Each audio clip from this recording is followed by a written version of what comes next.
Dia 230, Ester, capítulo 1 ao capítulo 3, versículo 15. E sucedeu nos dias de Assuero, este é aquele Assuero que reinou desde a Índia até a Etiópia, sobre 127 províncias. Naqueles dias, assentando-se o rei Assuero sobre o trono do seu reino, que está na fortaleza de Suzã, no terceiro ano do seu reinado, fez um convite a todos os príncipes e seus servos. O poder da Pérsia e Média e os maiores senhores das províncias estavam perante ele, para mostrar as riquezas da glória do seu reino e o esplendor da sua excelente grandeza, por muitos dias, a saber, 180 dias. E acabados aqueles dias, fez o rei um convite a todo o povo que se achou na fortaleza de Suzã, desde o maior até o menor, por 7 dias, no pátio do jardim do Palácio Real. As tapeçarias eram de pano branco, verde e azul celeste, pendentes de cordões de linho fino e púrpura, e argolas de prata, e colunas de mármore. Os leitos eram de ouro e de prata sobre um pavimento de pórfiro e de mármore, e de alabastro e de pedras preciosas. E dava-se de beber em vasos de ouro, e os vasos eram diferentes uns dos outros. E havia muito vinho real, segundo o estado do rei. E o beber era, por lei, feito sem que ninguém forçasse a outro, porque assim o tinha ordenado o rei expressamente a todos os grandes da sua casa que fizeram conforme a vontade de cada um. Também a rainha Vaste fez um banquete para as mulheres da casa real do rei Assuero. E ao sétimo dia, estando já o coração do rei alegre do vinho, mandou Meumã, Biztha, Arbona, Bigtá, Abagtha, Zetar e Carcas, os 7 eunucos que serviam na presença do rei Assuero, que introduzissem na presença do rei a rainha Vaste, com a coroa real, para mostrar aos povos e aos príncipes a sua formosura, porque era formosa à vista. Porém a rainha Vaste recusou vir conforme a palavra do rei, pela mão dos eunucos, pelo que o rei muito se enfureceu, e ardeu nele a sua ira. Então perguntou o rei aos sábios que entendiam dos tempos, porque assim se tratavam os negócios do rei na presença de todos os que sabiam a lei e o direito, e os mais chegados a ele eram Carzena, Setar, Admata, Tarsis, Meres, Marcená, Mamucan e os 7 príncipes dos persas e dos medos que viam a face do rei e se assentavam os primeiros no reino. O que segundo a lei se devia fazer da rainha Vaste por não haver cumprido o mandado do rei Assuero pela mão dos eunucos. Então disse Memucã, na presença do rei e dos príncipes, não somente pecou contra o rei e a rainha Vaste, mas também contra todos os príncipes e contra todos os povos que há em todas as províncias do rei Assuero, porque a notícia deste feito da rainha sairá a todas as mulheres, de modo que desprezarão a seus maridos aos seus olhos, quando se disser, mandou o rei Assuero que introduzisse sua presença a rainha Vaste, porém ela não veio. E neste mesmo dia, as princesas da Pérsia e da Média dirão o mesmo a todos os príncipes do rei, ouvindo o feito da rainha. E assim haverá assaz, desprezo e indignação. Se bem parecer ao rei, saia da tua parte um edito real, e escreva-se nas leis dos persas e dos medos, e não se revogue que Vaste não entre mais na presença do rei Assuero, e o rei deu o reino dela à sua companheira, que seja melhor do que ela. E ouvindo-se o mandado que o rei decretar em todo o seu reino, porque é grande, todas as mulheres darão honra a seus maridos, desde a maior até a menor. E pareceram bem essas palavras aos olhos do rei e dos príncipes. E fez o rei conforme a palavra de Memucã. Então enviou cartas a todas as províncias do rei, a cada província segundo a sua escritura e a cada povo segundo a sua língua, que cada homem fosse senhor em sua casa, e que isso se publicasse em todos os povos conforme a língua de cada um. Passadas essas coisas, e apaziguado já o furor do rei Assuero, lembrou-se de Vaste e do que fizera e do que se tinha decretado a seu respeito. Então disseram os jovens do rei que lhes serviam, busquem-se para o rei moças virgens formosas à vista, e ponha o rei comissários em todas as províncias do seu reino, que reúnam todas as moças virgens formosas à vista, na fortaleza de Suzã, na casa das mulheres debaixo da mão de Hegai, eunuco do rei, guarda das mulheres, e deem-se-lhes os seus enfeites. E a moça que parecer bem aos olhos do rei, reina em lugar de Vaste. E isso pareceu bem aos olhos do rei, e assim fez. Havia então um homem judeu na fortaleza de Suzã, cujo nome era Mardoqueu, filho de Jair, filho de Simei, filho de Quis, homem benjamita que fora transportado de Jerusalém com os cativos que foram levados com Jeconias, rei de Judá, ao qual transportara Nabucodonosor, rei da Babilônia. Este criara a Radassa, que é Ester, filha do seu tio, porque não tinha pai nem mãe, e era moça bela de aparência e formosa à vista. E morrendo seu pai e sua mãe, Mardoqueu a tomara por sua filha.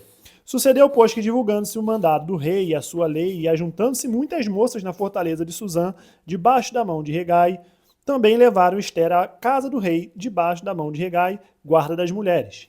E a moça pareceu formosa aos seus olhos e alcançou graça perante ele, pelo que se apressou a dar-lhe os seus enfeites e os seus alimentos, como também ele dar 7 moças de respeito da casa do rei, e a fez passar com as suas moças ao melhor lugar da casa das mulheres. Ester, porém, não declarou o seu povo e a sua parentela, porque Mardoqueu lhe tinha ordenado que não declarasse. E passeava Mardoqueu cada dia diante do pátio da casa das mulheres para se informar de como Ester passava e do que lhe sucederia. E chegando já a vez de cada moça para vir ao rei Assuero, depois que fora feito a cada um segundo a lei das mulheres por 12 meses, porque assim se cumpriam os dias das suas purificações, 6 meses com óleo de mirra e 6 meses com especiarias e com as coisas para a purificação das mulheres. Desta maneira, pois, entrava a moça ao rei. Tudo quanto ela desejava se lhe dava para ir da casa das mulheres à casa do rei. À tarde entrava e pela manhã tornava segundo a casa das mulheres, debaixo da mão de Saasgaz, o eunuco do rei, guarda das concubinas. Não tornava mais ao rei, salvo se o rei a desejasse e fosse chamada por nome. Chegando, pois, a vez de Ester, filha de Abiail, tio de Mardoqueu, que a tomara por sua filha, para ir ao rei, coisa nenhuma pediu, senão o que disse Regai, eunuco do rei, guarda das mulheres. E alcançava Ester graça aos olhos de todos quantos haviam. Assim foi levada Ester ao rei Assuero, à casa real, no 10º mês, que é o mês de Tebete, no 7º ano do seu reinado.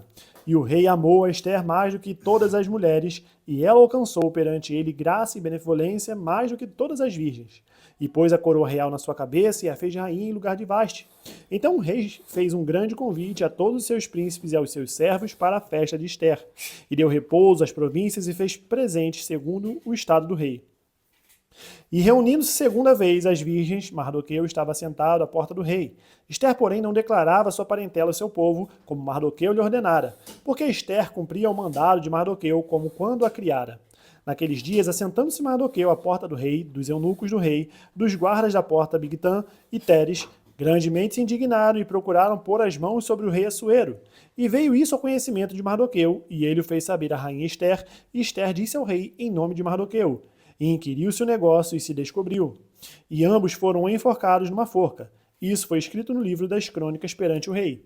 Depois dessas coisas, o rei Assuero engrandeceu Amã, filho de Amedata, Agagita, e o exaltou, e pôs o seu lugar acima de todos os príncipes que estavam com ele. E todos os servos do rei que estavam à porta do rei se inclinavam e se prostravam perante Amã, porque assim tinha ordenado o rei acerca dele. Porém Mardoqueu não se inclinava nem se prostrava. Então os servos do rei que estavam à porta do rei disseram a Mardoqueu: Por que transpassas o mandado do rei? Sucedeu, pois, que disse-lhes eles isso, de dia em dia, e não lhes dando ele ouvidos, o fizera saber a Amã, para verem se as palavras de Mardoqueu se sustentariam, porque ele lhes tinha declarado que era judeu. Vendo, pois, Amã que Mardoqueu não se inclinava nem se prostrava diante de Amã, se encheu de furor. Porém, em seus olhos teve em pouco o pôr as mãos só sobre Mardoqueu, porque lhe havia declarado o povo de Mardoqueu. Amã, pois, procurou destruir todos os judeus que havia em todo o reino de Assuero ao povo de Mardoqueu. No primeiro mês, que é o mês de Nissan, no ano 12º do rei Assuero, se lançou Pur, isto é, a sorte perante Amã, de dia em dia e de mês em mês, até o 12º mês, que é o mês de Adar. E Amã disse ao rei Assuero: Existe espalhado e dividido entre os povos em todas as províncias do teu reino um povo cujas leis são diferentes das leis de todos os povos e que não cumpre as leis do rei, pelo que não convém ao rei deixá-lo ficar. Se bem parecer ao rei, escreva-se que os matem, e eu porei nas mãos dos que fizerem a obra 10.000 talentos de prata para que entrem nos tesouros do rei. Então tirou o rei o anel da sua mão e o deu a Amã, filho de Amedata, Agagita, adversário dos judeus. E disse o rei a Amã: Essa prata te é dada, como também esse povo, para fazeres dele o que bem parecer aos teus olhos. Então chamaram os escrivãos do rei no primeiro mês, no dia 13 do mesmo, E conforme tudo quanto Amã mandou, se escreveu aos príncipes do rei e aos governadores que havia sobre cada província e aos principais de cada povo, a cada província segundo a sua escritura e a cada povo segundo a sua língua. Em nome do rei Assuero se escreveu e com o anel do rei se selou. E as cartas se enviaram pela mão dos correios a todas as províncias do rei que destruíssem, matassem e lançassem a perder a todos os judeus, desde o moço até o velho, crianças e mulheres, em um mesmo dia, e 13 do 12º mês, a 13 do 10º mês, que é o mês de Adar, e que saqueassem o seu despojo. Uma cópia do escrito para que se proclamasse a lei em cada província foi enviada a todos os povos, para que estivessem preparados para aquele dia.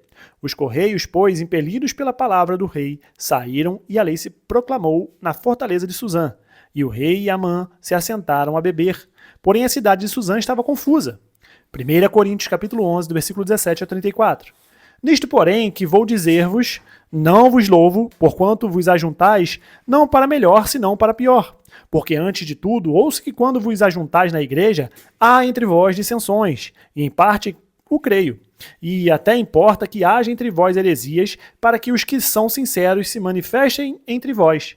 De sorte que quando vos ajuntais num lugar, não é para comer a ceia do Senhor, porque comendo, cada um toma antecipadamente a sua própria ceia, e assim um tem fome e o outro embriaga-se.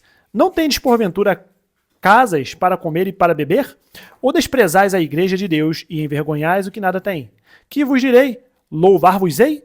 Nisso não vos louvo. Porque eu percebi do Senhor o que também vos ensinei, que o Senhor Jesus, na noite em que foi traído, tomou o pão e, tendo dado graças, o partiu e disse: Tomai e comei, isto é o meu corpo que é partido por vós, fazei isto em memória de mim. Semelhantemente também, depois de cear, tomou o cálice, dizendo: Este cálice é o novo testamento no meu sangue, fazei isto todas as vezes que beberdes em memória de mim. Porque todas as vezes que comerdes este pão e beberdes este cálice, anunciais a morte do Senhor até que venha. Portanto, qualquer que comer este pão ou beber o cálice do Senhor indignamente, será culpado do corpo e do sangue do Senhor.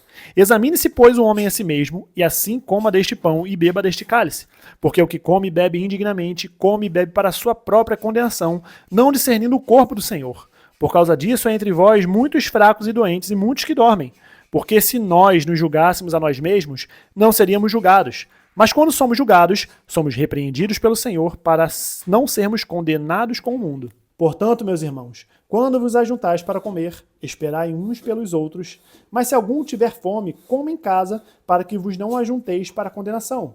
Quanto às demais coisas, ordená-las-ei quando for ter convosco. Salmos capítulo 35, do versículo 17 ao 28. Senhor, até quando verás isto? Resgata a minha alma das suas assolações e a minha predileta dos leões. Louvar-te-ei na grande congregação. Entre muitíssimo povo te celebrarei. Não se alegrem de mim os meus inimigos sem razão, nem pisquem os olhos aqueles que me aborrecem sem causa. Pois não falam de paz, antes projetam enganar os quietos da terra. Abrem a boca de par em par contra mim e dizem: os nossos olhos o viram. Tu, Senhor, o viste? Não te cales. Senhor, não te alongues de mim. Desperta e acorda para o meu julgamento, para a minha causa, Deus meu e Senhor meu. Julga-me segundo a tua justiça, Senhor, Deus meu, e não deixe que se alegrem de mim. Não digam em seu coração: eia, suas almas, nossa. Não digam: nós o havemos devorado. Envergonhem-se e confundam-se a os que se alegram com o meu mal. Vistam-se de vergonha e de confusão os que se engrandecem contra mim. Cantem e alegrem-se os que amam a minha justiça, e digam continuamente: o Senhor que ama a prosperidade de seu servo, seja engrandecido. E assim a minha língua falará da tua justiça e do teu louvor todo dia. Provérbios, capítulo 21, do versículo 19 ao 20. Melhor é morar numa terra deserta do que com a mulher rixosa e iracunda. Tesouro desejável e azeite há na casa do sábio, mas o homem insensato o devora. Terminamos o dia 230, nós nos vemos amanhã no dia 231. Até mais.